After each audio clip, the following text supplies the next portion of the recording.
Exode chapitre 3, le verset 1 à 6. Et Actes chapitre 17, le verset 16 à 20. Le buisson était tout en feu et le buisson ne se consumait point. Moïse dit, je veux me détourner pour voir quelle est cette grande vision et pourquoi le buisson ne se consume point. L'Éternel vit qu'il se détournait pour voir et l'Éternel l'appela du milieu du buisson et dit, Moïse, Moïse.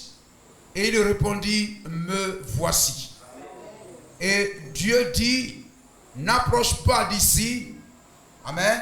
Il s'est détourné. Dieu n'en a pas dit, détourne-toi pour ne pas regarder. Il s'est détourné, c'est très bien. Mais il s'avance, il y a une limite. N'approche pas d'ici. Ôte les souliers de ton pied, car le lieu sur lequel tu te tiens est une terre sainte. Et il ajouta, je suis le Dieu de ton père, le Dieu d'Abraham, le Dieu d'Isaac et le Dieu de Jacob. Moïse se cacha le visage et car il craignait de regarder Dieu.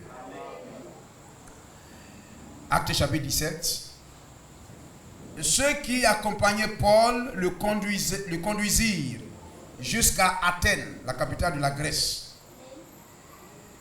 Puis ils s'en retournèrent chargés de transmettre à Silas et à Timothée l'ordre de le rejoindre au plus tôt. Et comme Paul les attendait à Athènes, il sentait au-dedans de lui son esprit s'irriter à la vue de cette ville pleine d'idoles.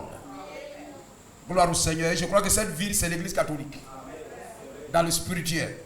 Cette ville pleine de statues et d'idoles. Et il s'entretenait donc dans la synagogue avec les Juifs et les hommes craignant Dieu et sur la place publique chaque jour avec ceux qu'il rencontrait. Quelques philosophes, épicuriens et stoïciens se mirent à parler avec lui. Et les uns disaient, que veut dire ce discoureur? D'autres l'entendaient annoncer Jésus et la résurrection. Disaient, d'autres l'entendant annoncer Jésus et la résurrection, disaient, il semble qu'il annonce des divinités étrangères. Alors, ils le prirent et le menèrent à l'aréopage en disant, pourrions-nous savoir quelle est cette nouvelle doctrine que tu enseignes? Car tu nous fais entendre des choses étranges. Nous voudrions donc savoir ce que cela peut être. Ajoute grâce et tes bénédictions à ta parole, Seigneur. Et nous voulons encore te dire merci. Parce que, Seigneur, tu nous as fait grâce de rencontrer ce message et de croire ce message. Donne que, Seigneur, notre cœur demeure toujours attaché à ce message. Seigneur, qu'advienne quel que soit ce qui adviendra. Bénis cette assemblée. Oh, garde-nous dans les lignes de ta parole, dans le nom de Jésus-Christ. Amen. Amen. Quand Moïse, voyez-vous, rencontra Dieu, il trouva cette rencontre étrange. Amen. Ne sachant qu'est-ce que c'est. Gloire au Seigneur. Ne sachant ce que c'est. Même lorsque la manne descendait du ciel, les enfants d'Israël se demandaient, mais qu'est-ce que c'est? La manne, qu'est-ce que c'est? Moïse trouva cette rencontre étrange, inhabituelle. Il rencontra un Dieu inhabituel. C'est pourquoi, voyez-vous, vous ne pouvez même pas le fixer par une image. tantôt dans un tourbillon, tantôt dans une tempête, tantôt dans un vent, sur les ailes du vent, sur les ailes des chérubins, tantôt, voyez-vous Dieu dans la chair humaine. Si c'était aujourd'hui, au jour de Jésus, il serait en cravate. Amen. Dans une veste, Dieu en souliers, marchant sur la terre. La Bible dit dans Marc chapitre 16, amen, il parut sous une autre forme. Gloire à Jésus-Christ. Amen. Moïse le rencontra au milieu du feu. Et nous lisons ici, Moïse faisait paître le troupeau de Jéthro, son beau-père. Voyez-vous que Moïse était marié. Amen. Et Moïse n'avait qu'une seule femme. Moïse n'était pas polygame. Gloire au Seigneur. Amen. Sa femme était madianite, amen, éthiopienne, etc. C'est la même femme. C'est Séphora. La Bible n'a jamais, dans les généalogies, cité Moïse avec deux femmes. Béni soit le nom du Seigneur. Et Moïse était marié. Et Moïse était derrière le troupeau de Jéthro, sacrificateur de Madian. Amen. Et voyez-vous, Israël a eu des sacrificateurs. Mais avant même que Moïse ne se leva et que Moïse n'établisse des sacrificateurs. Amen. Madian avait déjà des sacrificateurs. Et Madian, c'est l'un des enfants qu'Abraham a eu avec sa femme Ketura. Amen. Donc Moïse était berger, il était pasteur dénominationnel. Et il rencontra Dieu sur la montagne de la révélation. Sur la montagne, amen, d'Horeb. Et l'ange de l'Éternel lui apparut dans une flamme de feu au milieu d'un buisson. Vous comprenez cela? Amen. Et lorsque il vit cela, la Bible nous dit, comme je vous ai dit déjà, ça fait quelques jours, Moïse se détourna. C'est-à-dire, il quitta le chemin de berger de Jéthro. Il quitta le chemin dénominationnel. Il quitta son ancienne voie sur laquelle il était lancé. Amen. Le vieux chemin qu'il suivait. Amen. Il se détourna de ce chemin-là. Et il suivit le chemin du seul vrai Dieu. Gloire au Seigneur. Vous ne pouvez pas. Il n'y a pas un chrétien qui marche dans plusieurs fois. Il y a les gens, ils sont en même temps, ils sont catholiques, Assemblée de Dieu, baptistes, ils sont tous en même temps. Ils n'ont pas de conviction, ils n'ont pas de décision. Amen. Aujourd'hui, il va prier ici, demain il va prier ici, demain il va prier ici. Non.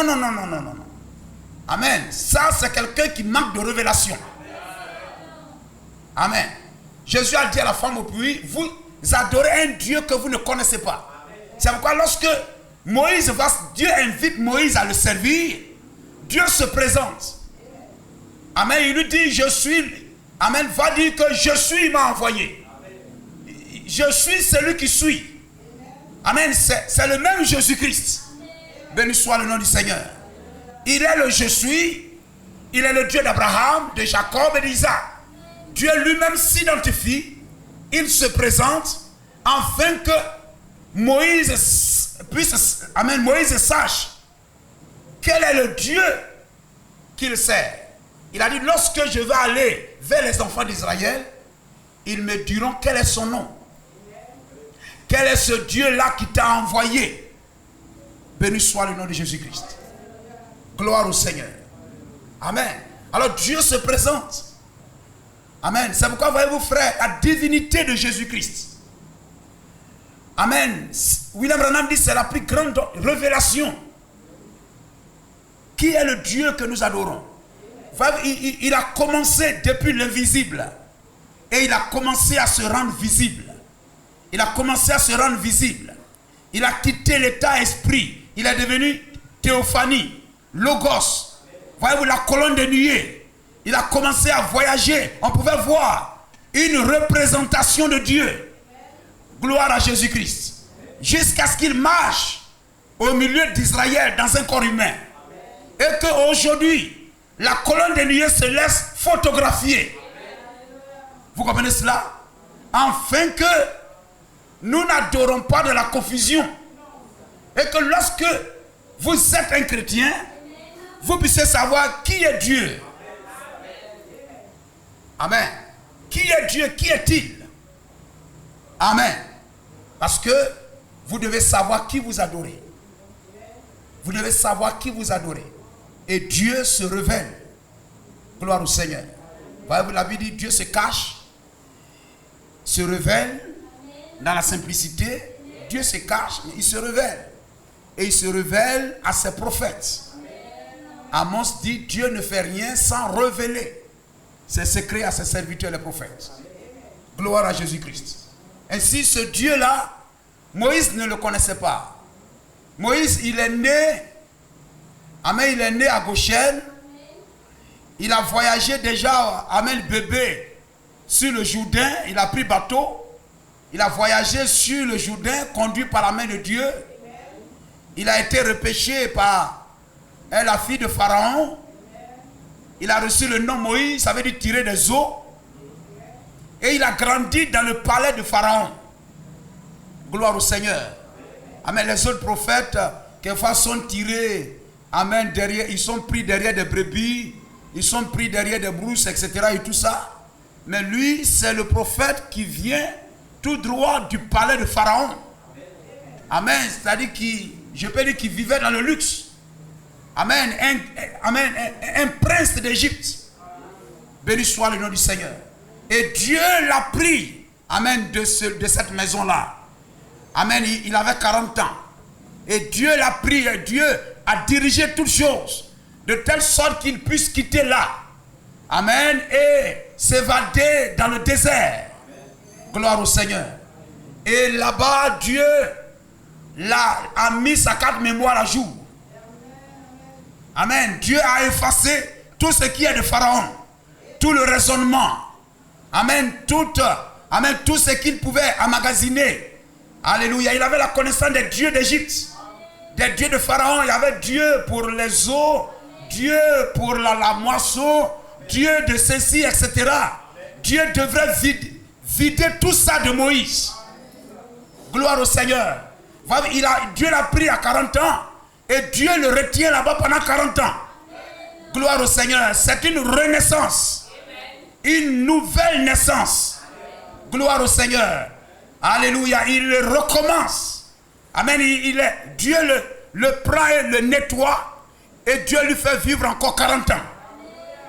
Béni soit le nom du Seigneur. Alors celui qui est parti n'est pas la même personne qui revient. Gloire au Seigneur. Il pouvait partir dans des habits princiaux ou quoi. Peut-être, je ne sais pas quoi avec, mais il revient avec un bâton. Et un bâton bizarre, un bâton spécial. Gloire au Seigneur. Alléluia. Peut-être une barbe de combien de jours. Amen, qu'il n'a pas rasé et tout ça. Des cheveux bizarres. Peut-être il ne s'est pas lavé pendant tout ce temps. Avec la chaleur et le froid du désert. Gloire au Seigneur. Il était en ordre de mission envoyé par Dieu. Pour affronter le diable. Affronter Pharaon. Et Dieu s'est révélé à lui pour le mettre en confiance. Dieu l'a amené à lui faire confiance. Béni soit le nom du Seigneur. Amen. Je crois que chaque serviteur de Dieu, amen, ne doit pas douter un seul instant que Dieu existe. Amen. Et chaque croyant doit croire que Dieu existe. Dieu doit se révéler à toi. Quelque chose de surnaturel dans ta vie doit se produire. Afin que tu aies la ferme assurance que Dieu existe. La Bible dit que tous ceux qui s'approchent de Dieu croient que Dieu existe. Et qu'il est le rémunérateur de tous ceux qui l'invoquent. Béni soit le nom du Seigneur. Sinon tu seras dans le doute. Amen. Ces francs-maçons, ces résurrectiens, ces gens de sectes, ils vont venir vous poser des questions. Dieu, il était là-bas, il est quitté où? Et puis il existe et tout ça, il est quitté où? Il était avec qui? Il était seul, il était où? Etc. et tout ça. Donc quand il va commencer à balancer tes choses là-bas et tout, tu es là-bas et puis tu te questionnes. Mais moi, je n'ai pas besoin de savoir tout ça. Si vous croyez qu'avant Dieu, il y avait quelqu'un, il y avait quelqu'un, mais vas-y jusqu'à tu vas arriver à un coin où tu vas t'arriver, il est le premier. Oui, n'est-ce pas? Gloire au Seigneur. Amen. Tu vas partir, tu tu dois arriver quelque part où c'est lui qui est le commencement. Tu prends la terre, nous venons d'une seule personne, tu t'en vas jusqu'à, tu trouves Adam, c'est lui qui est le premier sur la terre. Amen. Ainsi, un enfant de Dieu, il doit avoir une révélation intérieure, une ferme assurance, gloire au Seigneur, que Dieu existe et qu'il me donne de savoir ce qu'il veut que je sache. Le reste, nous le saurons plus tard. Lorsque nous serons avec lui, nous comprendrons cela. Mais aujourd'hui, ce qu'il me donne de savoir, c'est ce qui est écrit dans la Bible. Amen. Quelquefois, on lui demande, mais ton nom c'est quoi? Il dit, pourquoi demandes-tu mon nom? Il dit, mais mon nom est merveilleux. Mais avant la fondation du monde, Dieu avait la connaissance de ce nom. Mais il l'a caché. Les gens pouvaient chercher. Les francs-maçons, les résurrectionneurs peuvent écrire des noms bizarres. Voici, c'est le nom de Dieu. Amen. Tout ça, c'est des inventions humaines. Amen. Tout ça, c'est les micmacs du diable.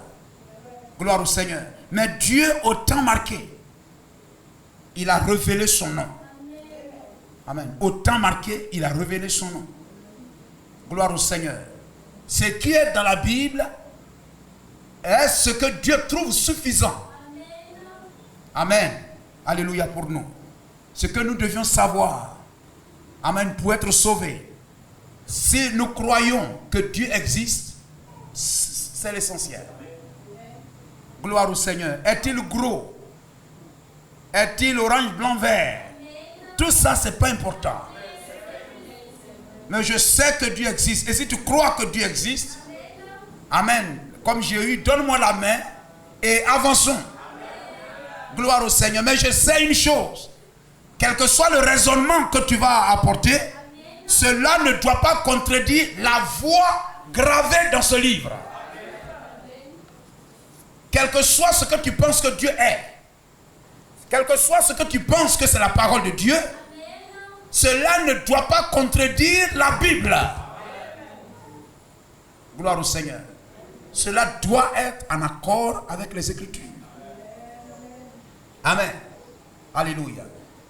William Branham, c'est un Dieu miracle. Et Moïse rencontra ce Dieu miracle. Ce Dieu extraordinaire. Ce Dieu étrange. Amen. Ce fut une rencontre étrange. Amen. Un arbre en feu qui ne se consume pas, qui ne devient pas de la cendre. Le feu est sur l'arbre comme s'il n'y avait rien. Et l'arbre se sentait bien. Gloire au Seigneur. Amen. Moïse fit cette rencontre étrange. Il a connu les dieux de Pharaon. Pharaon lui-même était Dieu. Amen. Mais c'était des dieux morts. Des dieux silencieux. Mais il a rencontré un être parlant. Un être vivant. Amen. Un être vivant. Gloire au Seigneur. Béni soit le nom de Jésus-Christ. Amen. Un buisson en flamme. Le bâton qui était dans sa main a été aussi changé. Sa main a été changée. Son cœur a été changé. Il est devenu une nouvelle personne. Gloire à Jésus-Christ. Dieu doit nous rencontrer et faire de nous une nouvelle personne. Il doit enlever nos raisonnements. Amen. Nos raisonnements, nos doutes, notre incrédulité.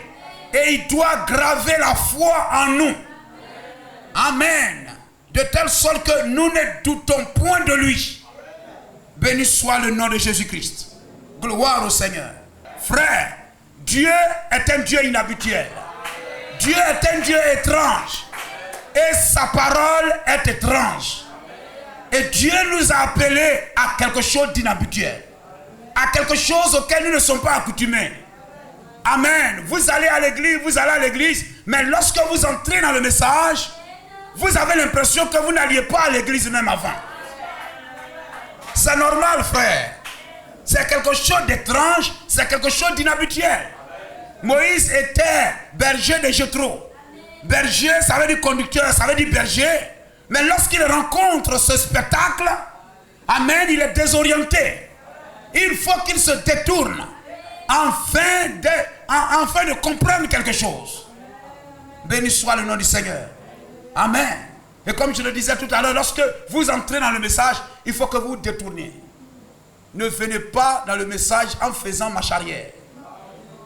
Hein, quelqu'un qui vient dans le message comme ça, mais il fait toujours face à une dénomination. Gloire au Seigneur. Tu viens dans le dos, mais il faut te détourner pour faire face au message. Béni soit le nom du Seigneur. Amen. Et voyez-vous, gloire au Seigneur. Lorsque Moïse rencontra ce spectacle, Moïse n'a pas fui. Moïse n'a pas fui. Gloire au Seigneur. Moïse a rencontré ce spectacle inhabituel. L'apôtre Paul aussi sur la route de Damas, il a rencontré aussi cette colonne de nuée. C'était inhabituel, mais il n'a pas fui. Gloire au Seigneur. Ces personnes à Athènes qui écoutaient Paul,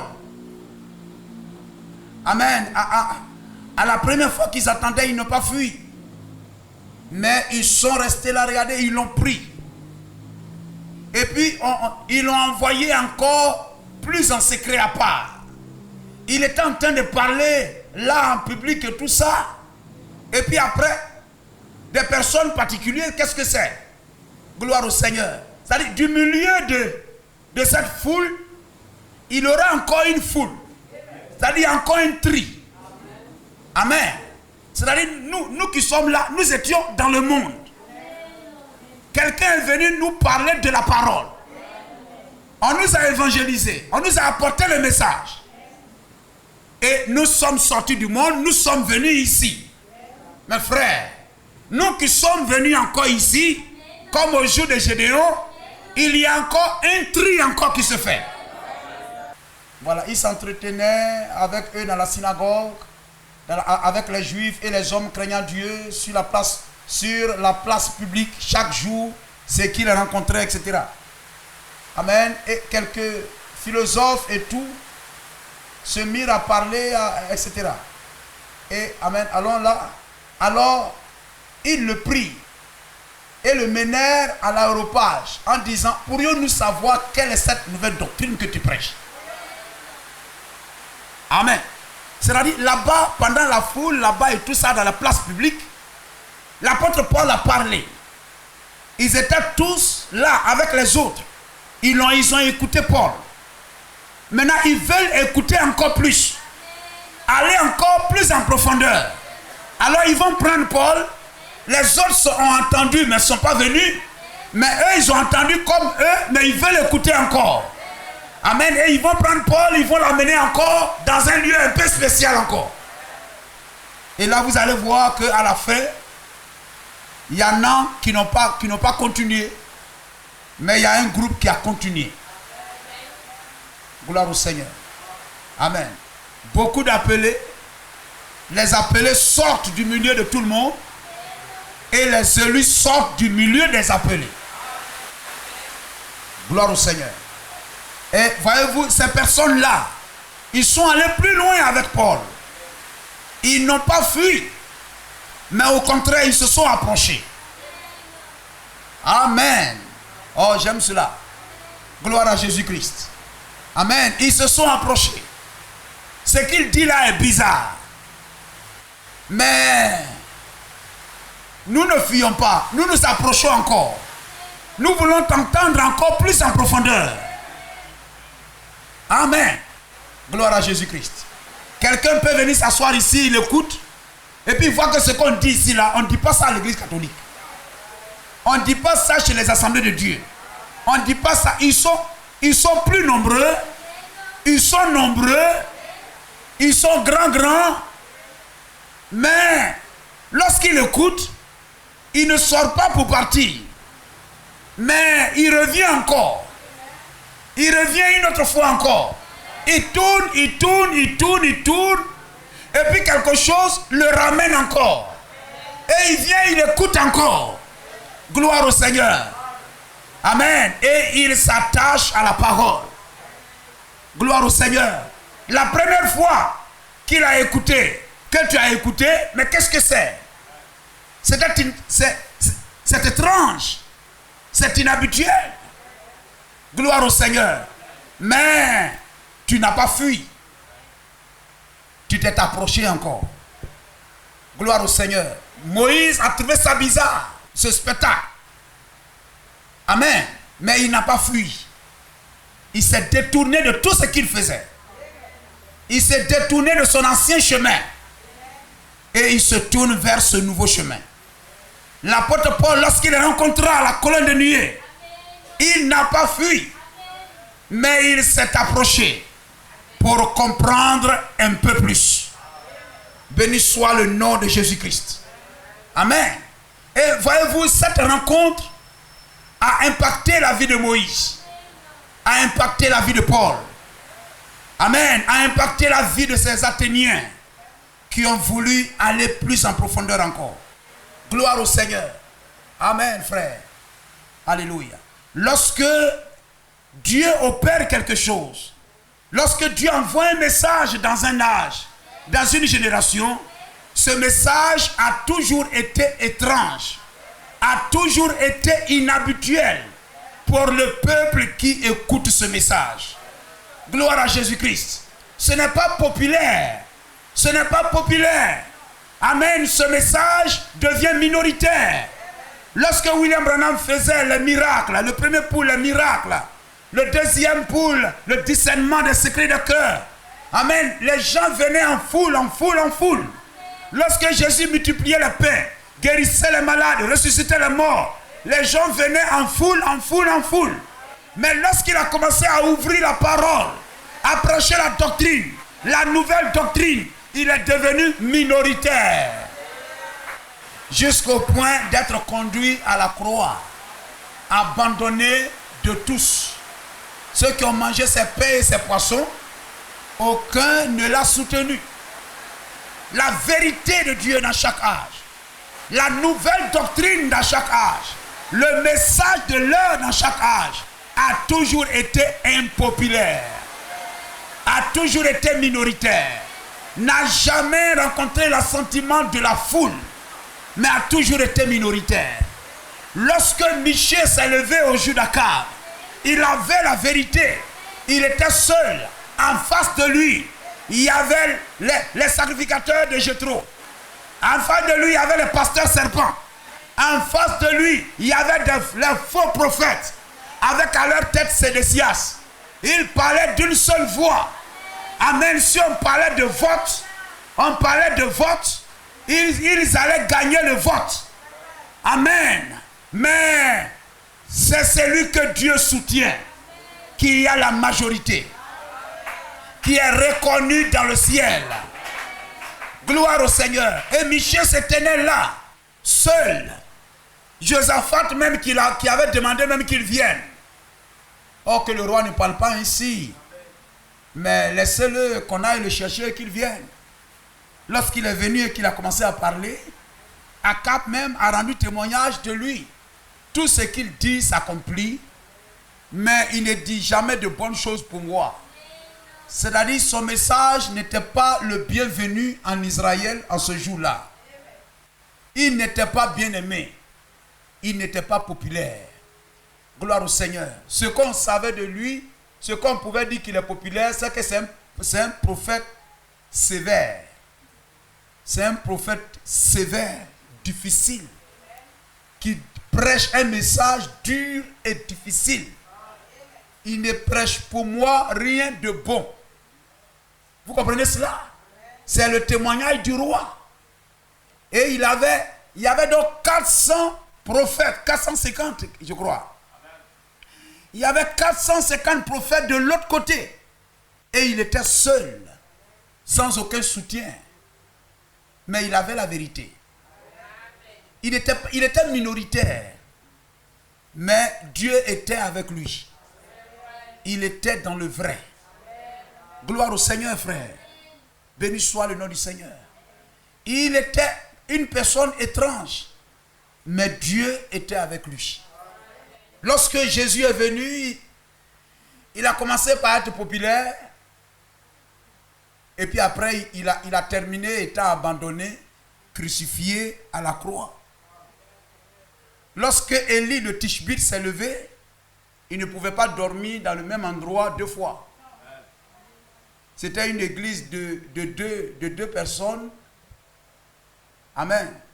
Dieu l'a consolé. Il dit, bon, écoutez, tu vas aller dans les champs là-bas, tu vas trouver un dans les champs là-bas et tout ça. Il s'appelle Élisée. Va le prendre, il va te consoler pour ne pas que tu te sentes trop seul. Donc c'était une église de 2 personnes. Gloire au Seigneur. Amen. Et il n'était pas populaire. Amen. C'est-à-dire, il n'était pas bien aimé. Lorsque, voyez-vous, il se lève, il dit, bon, mais il ne va pas pleuvoir sur Israël pendant 3 ans et demi. Amen. C'est quelqu'un qui... Ça, c'est quel prophète, ça? Quelqu'un pouvait dire, mais il faut prêcher, Dieu vous aime. Il faut prêcher, Dieu est amour. Dieu vous aime. Gloire au Seigneur. Mais Jésus ne prêchait pas, Dieu vous aime. Hein, frère? Jean-Hus ne prêchait pas, Dieu vous aime. Luther ne prêchait pas, Dieu vous aime. Élie ne prêchait pas, Dieu vous aime. Sinon, on n'allait pas crucifier Jésus-Christ. S'il se mettait là, comme quelqu'un disait, il dit, mais je suis au marché ici, si j'écris pour dire, Dieu vous aime.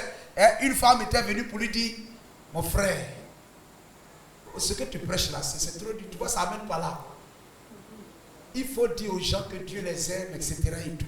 Il dit, si je me mettais là et puis je vous disais, Dieu vous aime, vous allez dire, ah, mais il y a le pasteur qui vient ici pour vous dire, Dieu vous aime. Ils repartent avec des cuvettes d'igname. Du marché, ils repartent avec des cuvettes de bananes, des poissons. C'est des pasteurs escrocs, des détourneurs de fonds, des voleurs. Amen. Si Jésus prêchait Dieu vous aime, on n'allait pas l'envoyer à la croix. On n'allait pas le crucifier. Vous comprenez cela? Amen. Et Élie ne pouvait pas dormir dans le même endroit 2 fois. Il devrait voyager, aller de lieu en lieu. Amen, de lieu en lieu. Et il fallait, William Branham dit, la femme de Sunem n'était pas une juive, n'était pas une israélite. C'était une femme païenne pour recevoir Élisée. La veuve de Sarepta n'était pas une femme israélite. Elle était une païenne pour recevoir Élie. Parce que tout Israël l'avait rejeté. Vous comprenez, frère? Alléluia. Le message dans lequel nous sommes n'est pas populaire. Ne nous attendons pas à ce que le message soit populaire. Pour que le message soit populaire, il faudrait qu'on abaisse les doctrines. On va laisser les femmes s'habiller comme elles veulent. On va laisser les gens s'habiller et faire comme ils veulent. Alors les gens vont nous aimer. L'apôtre Paul dit, si je cherchais à plaire aux hommes, il faut chercher à plaire à Dieu. Et dans chaque génération, tous ceux qui ont cherché à plaire à Dieu ont été haïs par le monde. William Branham dit, lorsqu'un serviteur de Dieu, amen, cherchera à plaire à Dieu, à marcher dans la parole de Dieu de tout son cœur, tôt ou tard, les gens l'abandonneront. Béni soit le nom du Seigneur. Amen. Lorsque l'apôtre Paul a rencontré, voyez-vous ce message, cette nouvelle doctrine lui-même, cette nouvelle doctrine, il avait trouvé ça étrange, bizarre. Je crois qu'il se passe Actes chapitre 9. Allons dans Actes chapitre 9, verset 1 en 5, quelque part. Lui, Paul, il s'appelait Saul. Lorsqu'il a rencontré ce message, c'était bizarre. Il poursuivait même ceux qui croyaient ça pour les mettre en prison. Les gens vont nous trouver, vous qui croyez le message de William Branham, là, vous êtes des branhamistes. C'est des sectes. On va vous dire que nous ici, on adore William Branham. C'est-à-dire, vous avez l'impression que la personne était assise ici. Mais lorsque vous allez venir vous asseoir, vous allez vous rendre compte que ce n'est rien de tout ça. Gloire au Seigneur. Voyez-vous, Jean Hus, lorsque vous suivez le film, il demandait même à cet évêque ou bien ce grand catholique là qui était en train de le juger, ils ont porté des accusations il prêche que, je ne sais pas quoi là, quatrième personne de la Trinité, il portait des accusations contre Jean Hus que Jean Hus n'a pas dit. Jean Hus même se leva et lui posa la question pendant le concile, avez-vous lu mes livres? Il n'a pas lu. Il dit, vous me condamnez sans avoir lu mes livres. Vous comprenez cela? Les gens vont nous traiter de secte sans lire même une brochure du message. L'apôtre Paul a dit aux gens, il dit, je sers le Dieu de mes pères. Amen, dans la voie qu'il appelle secte. On a traité l'apôtre Paul de secte. Frère, les vrais chrétiens qui vivent leur heure dans leur génération seront traités de secte. Alors réjouissez-vous lorsqu'on vous traitera de secte. Quand on vous traitera de branamis, réjouissez-vous, frère. C'est comme ça qu'on a appelé les gens chrétiens.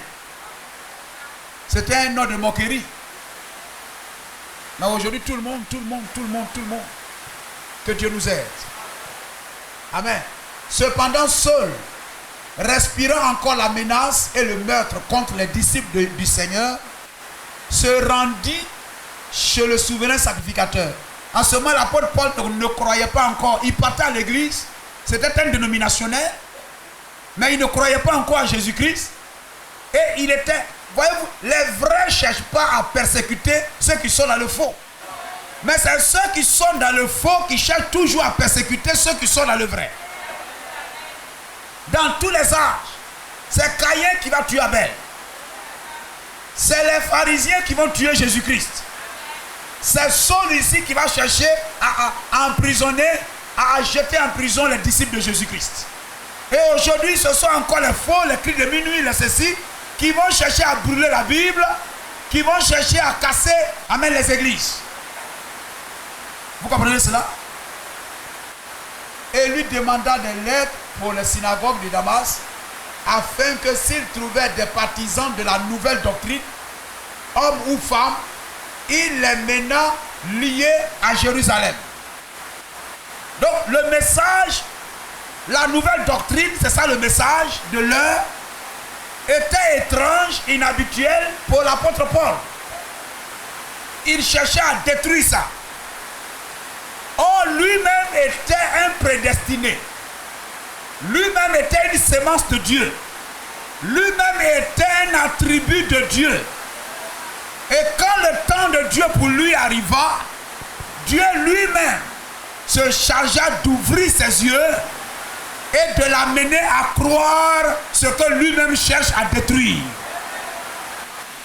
La même chose que Dieu a fait avec Pharaon, cherchant à détruire les enfants de Zora à 2 ans, pour ne pas que le Messie vienne.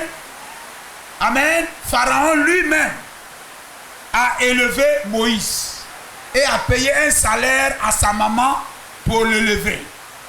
C'est comme ça que Dieu fait. Vous comprenez cela? Amen. Et l'apôtre Paul lui-même, qui cherche à détruire l'église de Jésus-Christ, disant qu'ils sont dans le faux, dans l'erreur, Dieu va l'amener lui à prêcher lui-même cette doctrine et à mourir pour cette doctrine-là. Donc lui, il a trouvé le message difficile et Dieu l'a amené à croire. Et quand il a cru, ceux à qui il allait prêcher, les Athéniens, le trouvaient lui aussi bizarre et étrange. Gloire à Jésus-Christ. Vous comprenez cela? C'est comme ça que ça se passe. Hier, tu ne croyais pas le message. Peut-être ceux qui partaient dans le message, tu les trouvais bizarres. Tu les trouvais inhabituels. Amen. Tu les trouvais bizarres. Gloire au Seigneur. Mais aussi aujourd'hui, toi, tu as cru, tu seras aussi bizarre pour quelqu'un qui ne croit pas. Ceux qui ne croient pas, ils vont te trouver aussi bizarre.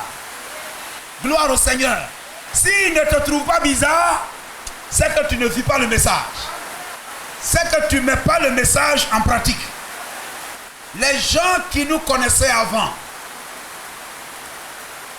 avant que nous ne croyions ce message, je crois que lorsqu'il te rencontre aujourd'hui, il doit rendre un nouveau message, un nouveau témoignage de toi.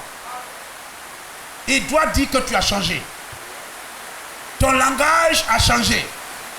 Tes habitudes ont changé. Tes fréquentations ont changé.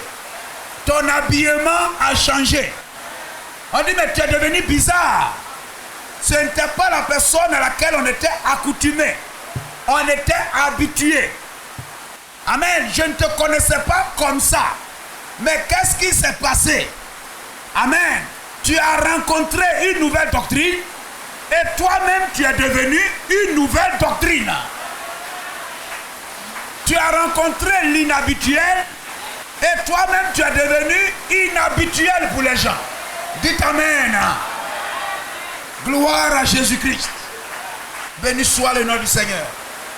Amen. On dira maintenant, quelle est cette église où tu vas maintenant? C'est quelle doctrine ça? C'est quelle église ça? Amen.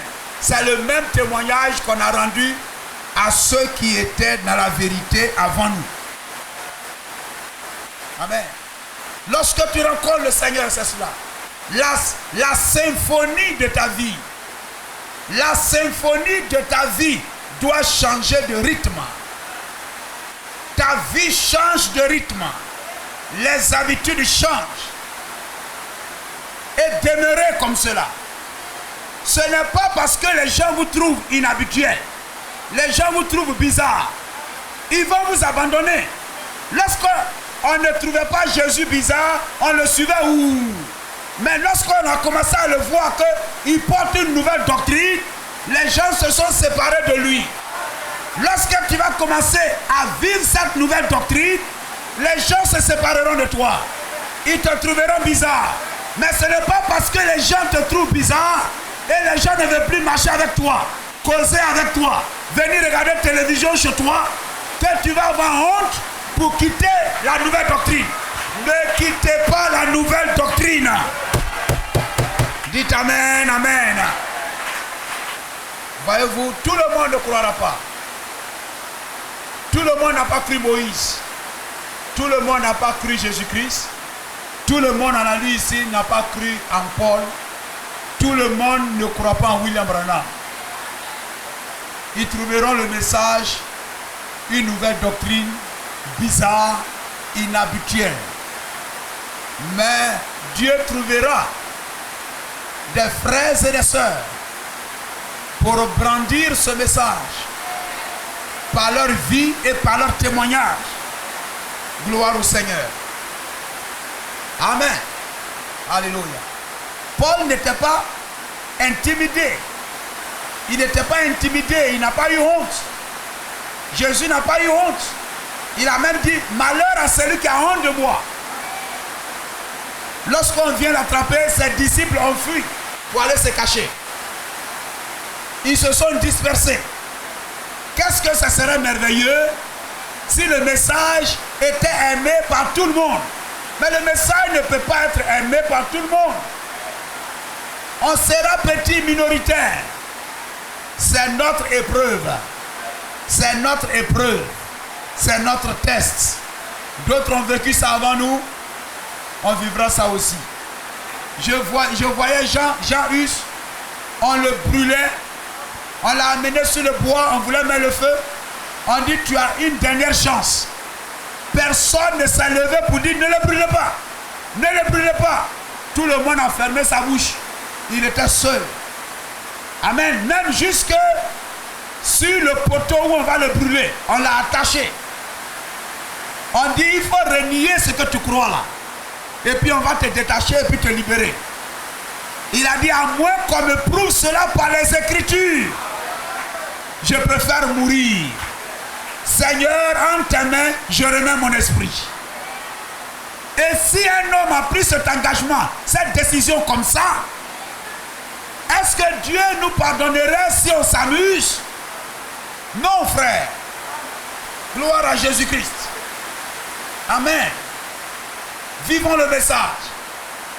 Votre habillement, sœur, votre manière de vous habiller sera inhabituelle dans ce 21e siècle. dans ce 21e siècle, il y a habillé le fashion, la mode du 20e siècle, du 21e siècle. Si on trouve même une femme attachée même deux tons de paille, on va te regarder, tu es étrange, tu es bizarre. On n'est pas habitué à ça. Aujourd'hui, c'est voir la femme même vieille en pantalon. En pantalon. Amen. Mais vous, sœurs, dans ce 21e siècle, habillés comme vous êtes, c'est inhabituel. Gloire au Seigneur. Mais ne quittez pas la voie. Gloire au Seigneur. Amen. Nous allons lire le prophète pour terminer. Sortie du camp. Mon sujet ce soir, c'est sortie du camp. C'est vraiment un petit sujet. C'est un peu étrange, mais vous savez, généralement, c'est dans des choses étranges qu'on trouve Dieu. Le monde s'encroute tellement dans des habitudes que tout ce qui sort de la tendance habituelle devient quelque chose d'étrange. Amen. C'est comme je l'ai prêché ici il y a quelques jours, ici au tabernacle, le drôle d'oiseau. Le fermier est un drôle d'oiseau pour les hommes d'affaires. L'homme d'affaires est un drôle d'oiseau pour le fermier. Le chrétien est un drôle d'oiseau pour l'incroyant. Et ainsi de suite. Il faut bien être fou pour quelqu'un. Alors tout ce qui sort de l'ordinaire, vous devenez un peu comme un fou par rapport à la tendance habituelle. Fais mon tour du train. C'est pourquoi le peuple de Dieu, ses prophètes et ses messagers, tout au long de l'âge, qui ont porté son message venant de la parole, ils ont passé pour fous aux yeux de tous ceux de l'extérieur. Ce n'est pas parce qu'on nous trouve bizarres, inhabituels, on n'est pas comme les gens, on est à part, on va avoir honte pour quitter le message et la parole. Mais au contraire, soyons encouragés. Soutenons-nous. Restons dans la prière. Gloire au Seigneur. Michée a tenu bon et il a eu la victoire. Moïse est resté ferme. Il a eu la victoire. Paul est resté ferme. Ceux qui étaient avant nous sont restés fermes. Restons aussi fermes. Soyons bizarres pour le monde. La Bible dit dans Ésaïe 28, verset 11, c'est pas des hommes au langage barbare, aux lèvres barbares, que je parlerai au cœur de ce peuple disant voici le repos. Donc ceux qui ont le repos sont des gens bizarres, ont un langage barbare, ont une manière barbare, mais Dieu se trouve au milieu d'eux. Prenez courage, avançons ensemble, que Dieu vous bénisse. Que Dieu vous bénisse.